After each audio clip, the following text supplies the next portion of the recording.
Now, it's Brexit's intractable problem and the biggest stumbling block to getting a deal. But Theresa May is reportedly about to give more ground to the EU over the Irish border issue. So who better to talk to this week than Ireland's Deputy Prime Minister and the Minister for Foreign Affairs and Trade, Simon Coveney? I spoke to him on Friday and started by asking about his Brexit roadshow around Ireland.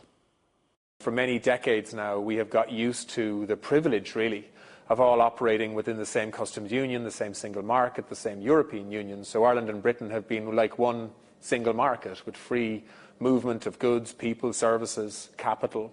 And so as businesses grow and expand in Britain, they can expand seamlessly into Ireland and vice versa. And as a result of that, we have a €70 billion trade relationship east-west between Ireland and the UK. We have 38,000 Irish companies that trade with Britain every month, most of them every week, and a similar number in the UK that trade with Ireland. So that kind of seamless trading relationship is, of course, being called into question now. I mean, what you're saying there, it really underlines just how crucial it is for Ireland that there is a deal. So we're in October, time's running out. This was supposed to be the month when the deal was going to be sorted. I'm interested to get your thoughts on the percentage chances of getting a deal and when you think it's likely to happen, if at all. Well, I mean, the first thing I think we need to be clear on is what we mean when we talk about getting a deal in October, November. Because nobody is talking about signing off on the future relationship and all of the detail of what the trading environment will look like.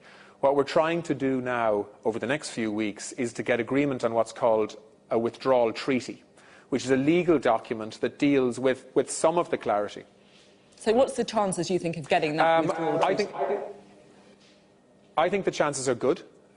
Because I think the consequences of not getting a withdrawal treaty agreed are very, very negative indeed for the UK, also for Ireland, and indeed for many countries in the EU. Don't forget that the withdrawal treaty is already about 90% agreed in terms of text. The issues that haven't been signed off on yet relate predominantly to Ireland. And what's needed now is the two negotiating teams need to lock themselves in a room for the next 10 days or so. The British government needs to come forward with the new text that it's promised in an effort to solve this Irish border issue that the British Prime Minister has committed to solve.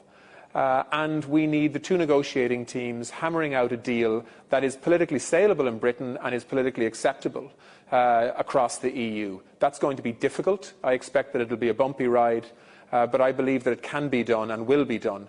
Because the consequences of not doing a deal is really very negative for everybody. I mean, could it be done this month? I think it can, if the willingness is there to show some flexibility and generosity on both sides. Don't forget that the EU does have fundamental things that it needs to protect through these negotiations too, because there are 27 countries that are staying in the European Union while Britain leaves. And those countries are very demanding of Michel Barnier in terms of his role in protecting the functioning of the single market, the integrity of the customs union, the trading environment that all of us have benefited from.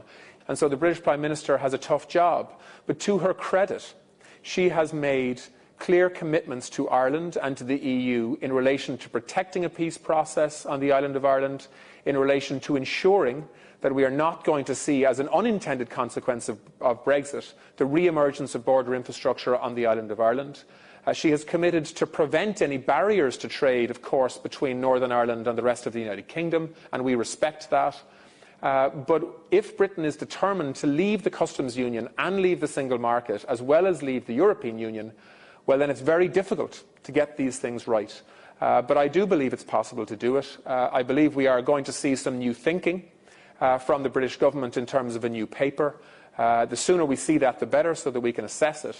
The reports are that Theresa May, as you say, is shifting her position on the Irish backstop, reportedly ready to allow some regulatory checks in the Irish Sea and keeping the UK in effectively a customs union. I mean, so far, you've been presented a bit as the bad cop in all this. So is this something that you're willing to compromise on, perhaps, to meet her halfway? Well, I mean, first of all, I mean, this isn't new thinking because, you know, the British team produced a paper on the 6th of June, which talked about a UK-wide backstop on customs. There was also a recognition that the regulatory alignment issues in terms of the rules of the single market needed to be addressed. And don't forget that Northern Ireland already has checks between Northern Ireland and the UK. She has moved on regulations, though, hasn't she? But I think, and it's important to say this to reassure people, like a lot of people assume that there are no regulatory checks between the United Kingdom and Northern Ireland today. There are, around animal safety, animal health, plant health and so on. The point I'm making is that she has moved from her position on regulations. Well, I mean, well, we don't know that yet until we see the detail of a paper. So what we have been promised is that a new paper will be put on the negotiating table by the British government.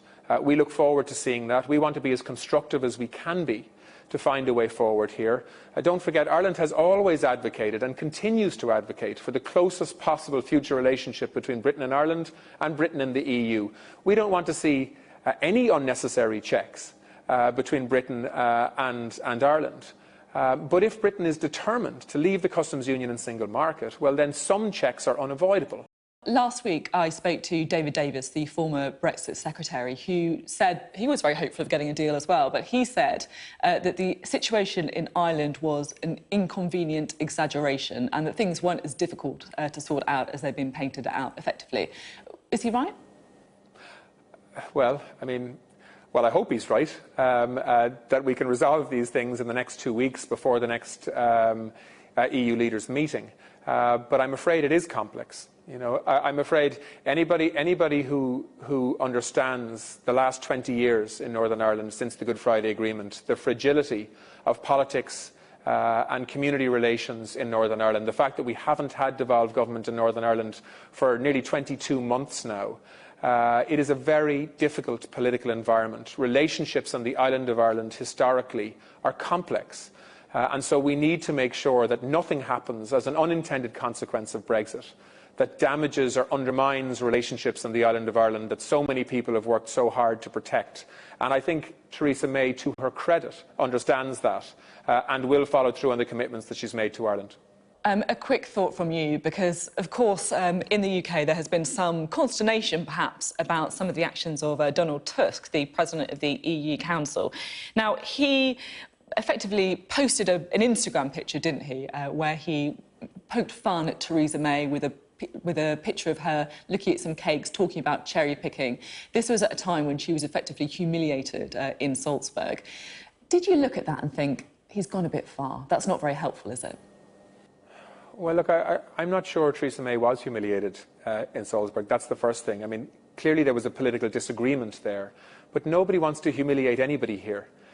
Theresa May has a lot of respect across the European Union. She has a lot of respect in Ireland, I can tell you, because she has faced down many people in the British political system who don't want to prioritise the issues of Ireland and Northern Ireland, who want to press ahead with a Brexit that would cause a lot of damage to British-Irish relations. Theresa May has faced that down and has refused to accept that approach. And that has gained her a lot of respect and support in this country, I can tell you, because she understands the responsibilities that the British and Irish government together have through Brexit to protect relationships, whether they be unionist or nationalist or intercommunity relationships on this island. We will work with her on that to find a way through.